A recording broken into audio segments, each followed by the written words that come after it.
the Chrysler LH sedans exploded into the market in 1993, 1994, and in a lot of ways were the first and perhaps most pure representation of Chrysler's new design language of cab-forward engineering. They were amazing cars for their time that really heralded a revolution within Chrysler itself. I personally think that a couple of them, specifically the second generation Concord, is perhaps one of the most beautiful American cars designed. They ended up fading away after Chrysler merged with Daimler, but the story behind them is fascinating because it doesn't start with Chrysler. In fact, it doesn't even really start in America. It starts with a French engineer that moved from Renault to AMC, but to get to there, you have to talk about AMC.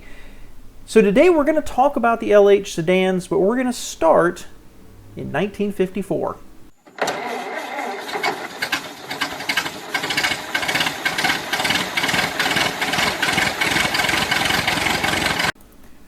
All right, so before we jump in, welcome back, my friends. I'm John. This is All Cars, and I've wanted to do a video on the LH for a long time, and it's because I remember them, and I remember sitting in them, and they are really big cars, and they were so amazing. I think specifically the second generation Intrepid is absolutely beautiful, and I also thought they were kind of bargains at the time, too, but I never owned one. I have driven several versions of the LH platform in both generations, and I really like them. And it's easy to look back and forget just how big these sons of guns really were. While they're largely portrayed as the competitor to a Ford Taurus, they're substantially longer. They're like 8 inches longer. So they're kind of between the Ford Taurus and the Ford Crown Victoria in overall length.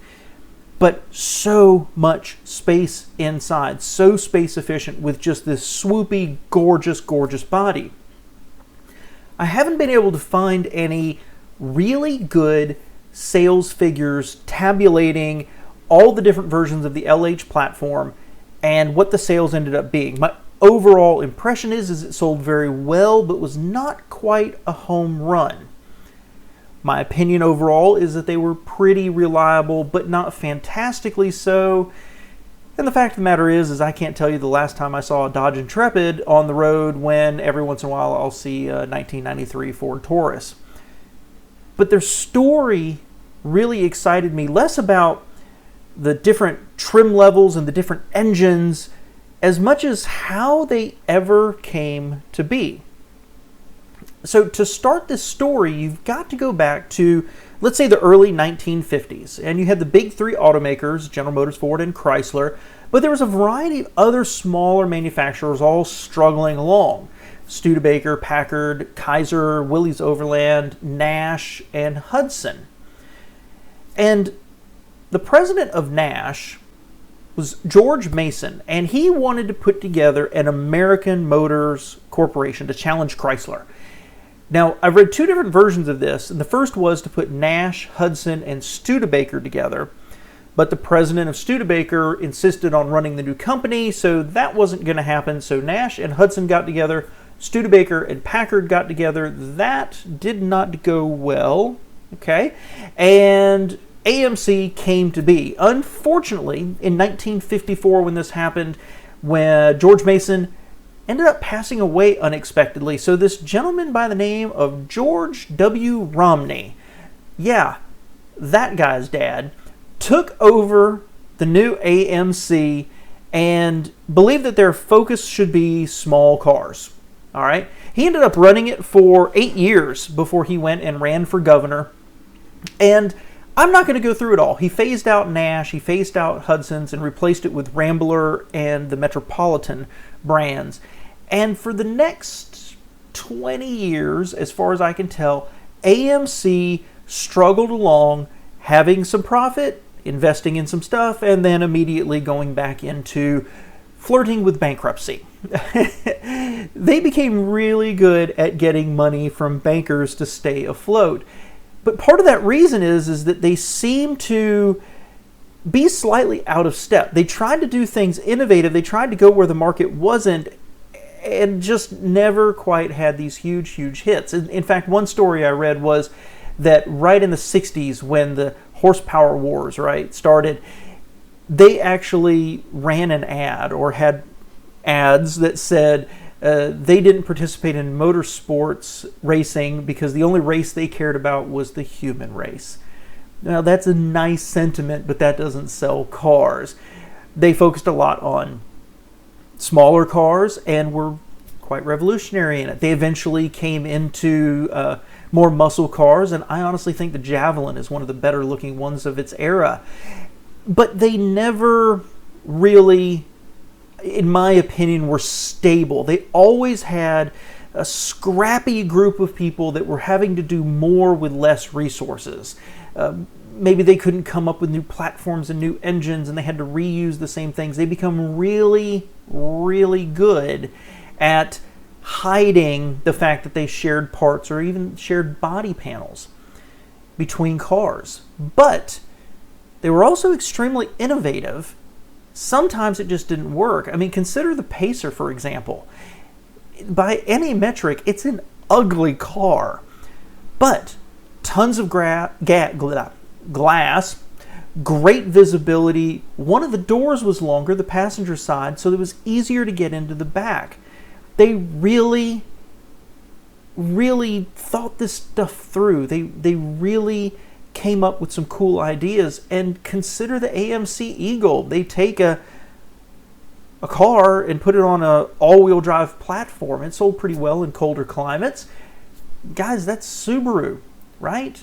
And that's the forerunner. It's widely regarded as the original crossover sport utility vehicle, but they were early and they couldn't capitalize on what became big. Of course, you do have the Cherokee XJ that came out of AMC as well, which was a huge hit and one of my favorite vehicles. But they really had to be scrappy, and in the 70s, it wasn't working. They were having trouble keeping up, and the new regulations from the government really put the pressure on them, and they ended up getting in bed with Renault. Now, Renault, the French company, partially owned by the French government. I actually talked about this in my video about Hummer. And this should have been a strengthening of two companies, taking their two strengths, right? Renault wanted to come back into America. AMC had a distribution network. Renault could use their manufacturing. AMC got new platforms. But as we know, we can look back and see that it didn't work out like that. French design, oddly a little weird, built by, let's say, indifferent manufacturing, led to an explosion of warranty claims and cars that were just a little out of touch. And I specifically reference Le Car. It was cool, but it was horribly out of date by the time it got here to America. So Renault had to increasingly buy more stock to keep AMC afloat. And in fact, for a number of years in the 80s, the only AMC that you could buy was the Eagle. Everything else was Renault's. And unfortunately, from the 70s and through the 80s, they came out with additional Renaults. The Alliance, right? That Le Car.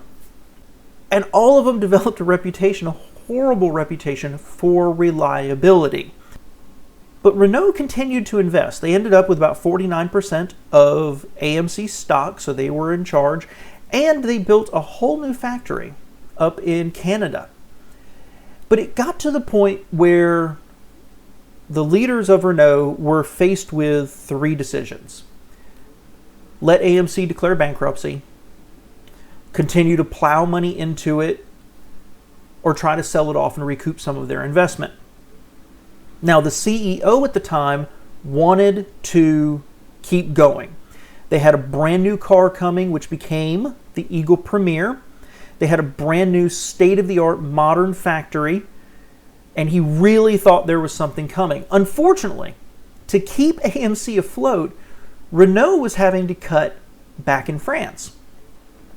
I think it was 21,000 workers were laid off. I think they had to close a couple of factories, something like that. And unfortunately, the CEO was assassinated literally outside of his door one night at 8:25 at night by anarchists who were pissed off that workers were being laid off. So without that voice saying they needed to continue to invest in AMC and try to build something, the board and the next leadership decided to sell. Well, incidentally, in 1985, Chrysler had made an agreement with AMC. AMC wasn't building enough cars and using all of their capacity, so they asked AMC if they could build some cars for them for, I think it was 3 years. So they already had the start of a relationship there. So as we know, Chrysler bought AMC, and they made no bones about the fact they wanted it for the Jeep brand. But once they got AMC, they realized they had something a little more special in terms of the culture.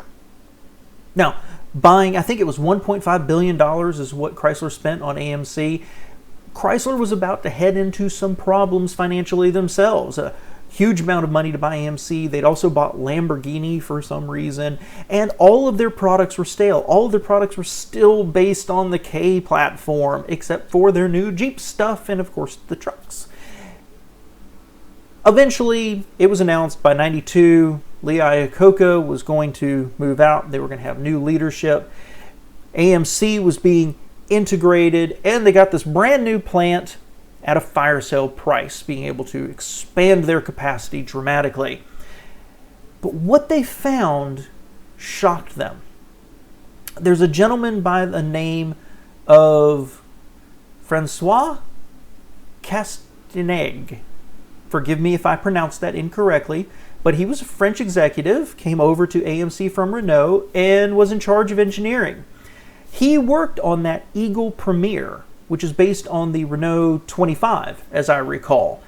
And when Chrysler took over AMC, they were working on a replacement for their big cars, like the Dodge Dynasty. And what they were working on was largely the same look.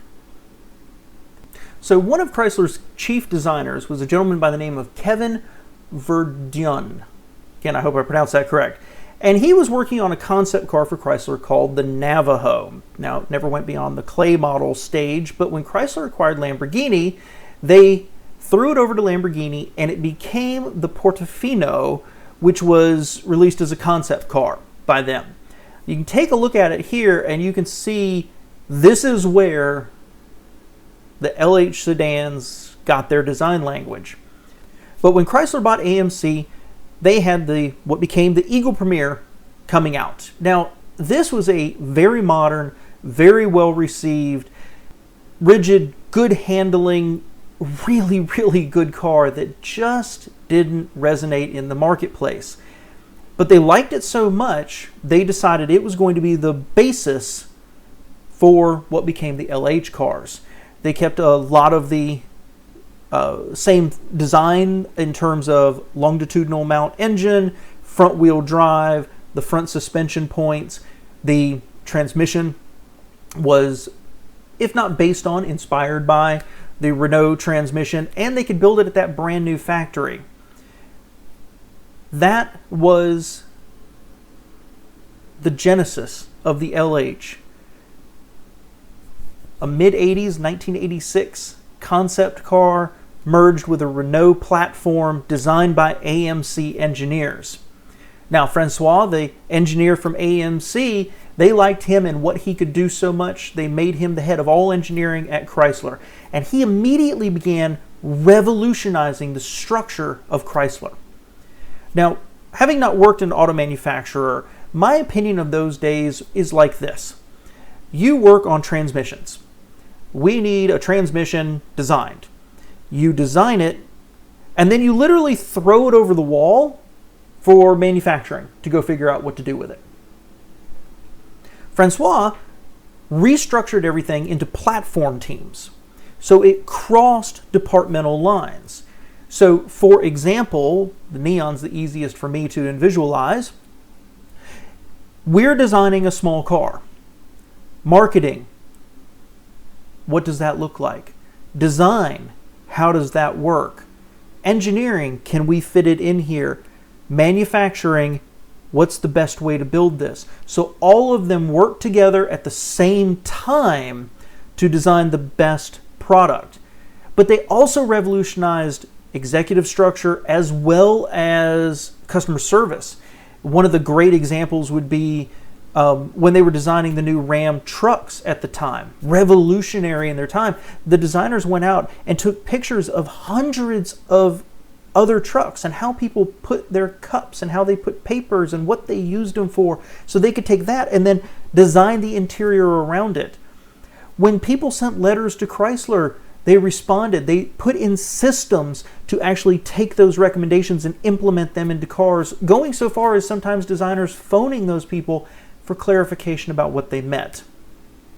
And finally, the one that really excites me is they started to truly partner with their suppliers. This started, again, with AMC.